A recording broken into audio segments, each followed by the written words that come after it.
Yung buntag sa tanan, ako si Kokoy Ributa, inyong sosyalero hasyendero na napunta karon magtuon sa mga klase-klaseng nitibo nga kahoy ug lokal nga history.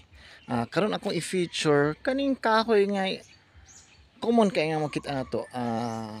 Kani siya is Tipolo tree or Antipolo. Dani nagikan ang pangalan nga Antipolo gikan sa kahoy nga Tipolo, no? Ang iyang scientific name ani is Altocarpus blancoi.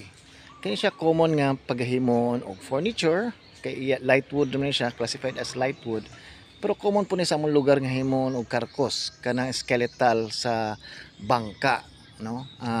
Pero naay mga aton nahibaw-an nga kaning dahon labi na ang mga bark gamiton ni siya sa mga nitibo para pagpangkuha og ilang mga galis or mga kagid-kagid, no? Tungod kay scientifically naa din ni siya antibacterial nga component kaning kahoy. So kani atong antipolo o tipolo usa ka nitibo nga kahoy nga danhira makita sa Pilipinas. Ako si Coco Ributa, inyong social erong hasyendero. Maayong buntag sa tanan.